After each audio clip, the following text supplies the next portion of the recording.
அன்பானவர்களே, இஸ்லாமிய மார்க்கத்தில் புனிதமான மாதங்களாக கருதப்படக்கூடிய மாதங்கள் 4.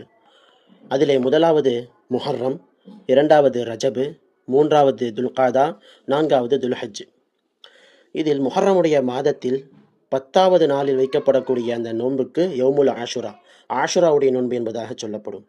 அன்பானவர்களே, இந்த ஆஷுராவுடைய நோன்பில் நபி ஸல்லல்லாஹு அலைஹி வஸல்லம் உடைய வழிமுறை எவ்வாறு இருந்ததை நாம் தெரிந்து கொள்ள வேண்டிய ஒரு முக்கியமான விஷயம்.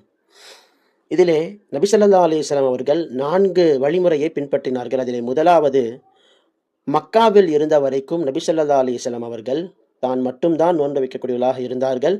வேறு யாரையும் நோன்பு வைக்கும்படி அவர்கள் சொல்லவில்லை. 2வது, நபி ஸல்லல்லாஹு அலைஹி வஸல்லம் அவர்கள் மக்காவில் இருந்து மதினாவுக்கு ஹிஜ்ரத் செய்து வந்த பிறகு அங்கிருந்த யூதர்கள் நோன்பு நோற்பதை பார்த்து நபி ஸல்லல்லாஹு அலைஹி வஸல்லம் அவர்கள் ஆஷுராவுடைய நோன்பை சஹாபாக்களுக்கு கடமையாக்கினார்கள். அதற்கு முன்பு ரமலான் கடமையாக்கப்படவில்லை, ஆஷுரா மட்டும்தான் ஃபரலாக இருந்தது. 3வது வழிமுறை, நபி ஸல்லல்லாஹு அலைஹி வஸல்லம் அவர்கள் ரமலானுடைய நோன்பு கடமையாக்கப்பட்ட பிறகு ஆஷுராவுடைய நோன்பை ஒரு நாள் மட்டும் வையுங்கள் என்பதாக சொன்னார்கள். அது என்னுடைய சுன்னத்தும் கூட. அப்படி வைத்தால் அது ஒரு ஆண்டுக்கான எல்லா பாவங்களுக்கும் பரிகாரமாக அமையும் என்பதாக சொன்னார்கள். 4வது, நபி ஸல்லல்லாஹு அலைஹி வஸல்லம் அவர்கள் ஒரு நோன்பை மட்டுமே வைத்து கொண்டே வந்தார்கள்.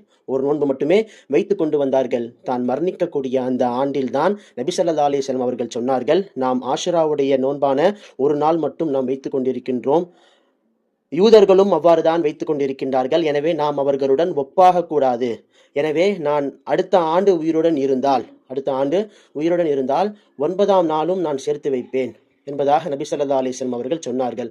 அதாவது 9, 10 நான் நோன்பு வைப்பேன் என்பதாக நபி ஸல்லல்லாஹு அலைஹி வஸல்லம் அவர்கள் சொன்னார்கள்.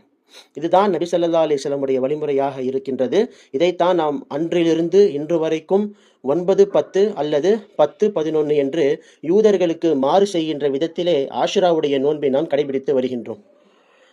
அன்பானவர்களே, இந்த ஆஷுராவுடைய நோன்பை நோக்கின்ற விஷயத்திலே சஹாபாக்கள் எப்படி இருந்தார்கள் தெரியுமா?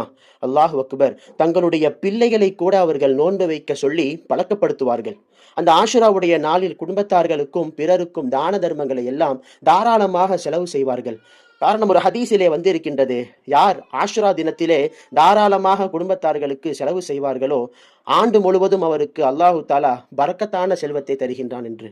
அதன் அடிப்படையிலே அன்பானவர்களே, நாமும் இந்த ஆஷுராவுடைய தினத்திலே தாராளமாக நம்முடைய குடும்பத்தார்களுக்கும் பிற இஸ்லாமிய சகோதரர்களுக்கும் நாம் அதிகமாக செலவு செய்ய வேண்டும். நிச்சயம் அவ்வாறு செய்தால் அல்லாஹு தாலா நமக்கு பரக்கத்தான செல்வத்தை தருவான் என்பதிலே எந்த விதமான சந்தேகமும் கிடையாது. இந்த ஆஷுராவுடைய நாளில் நாம் கவனிக்கக்கூடிய மிக முக்கியமான ஒரு விஷயம், ஆஷுரா என்பது துக்க நாளும் கிடையாது, மகிழ்ச்சியான நாளும் கிடையாது. இந்த நாளிலே நாம் நோன்பு வைக்க வேண்டும் என்பதுதான் சுன்னத் வல் ஜமாத்துடைய அகீதா, கொள்கையாக இருக்கின்றது. எனவே பிற கொள்கைவாதிகள் செய்து வரக்கூடிய அனாச்சாரமான விஷயங்களை எல்லாம் கடைபிடிக்க கூடாது என்பதை நீங்கள் நன்றாக ஞாபகத்தில் வைத்துக் கொள்ளுங்கள்.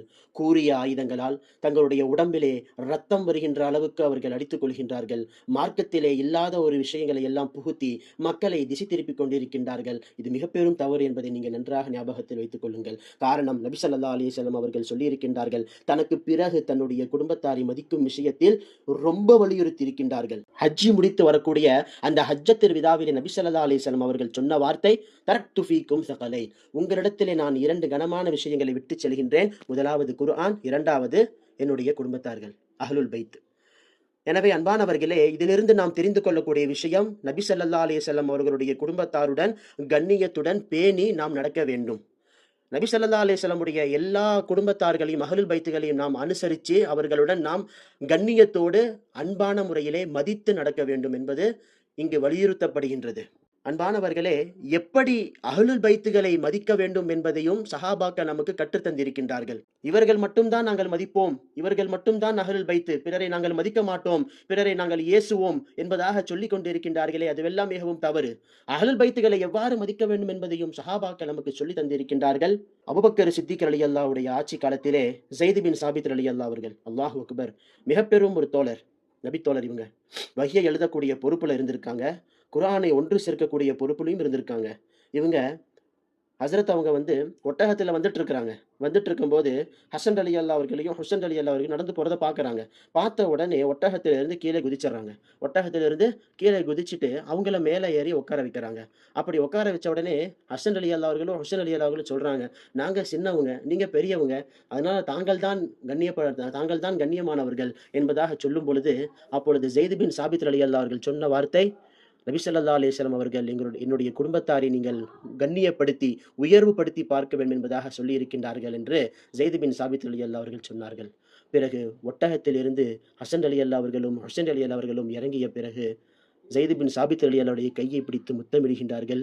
ஏன் அவ்வாறு முத்தமிட்டீர்கள் என்பதாக ஹஸ்ரத் அவர்கள் கேட்டதற்கு, ஹசன் ரலியல்லாஹு அவர்களும், ஹுசைன் ரலியல்லாஹு அவர்களும் சொன்ன பதில், அல்லாஹு அக்பர்! அஹ்லுல் இல்மை இவ்வாறு தான் மதிக்கப்பட வேண்டும் என்று எங்களுடைய நானா, அதாவது நபி ஸல்லல்லாஹு அலைஹி வஸல்லம் அவர்கள் இப்படிதான் எங்களுக்கு சொல்லிக் கொடுத்திருக்கின்றார்கள் என்று சொன்னார்கள். அல்லாஹு அக்பர்! எனவே அன்பானவர்களே, நாம் முழுக்க முழுக்க அஹ்லுல் பைத்துகளை நாம் கண்ணியப்படுத்த வேண்டும்.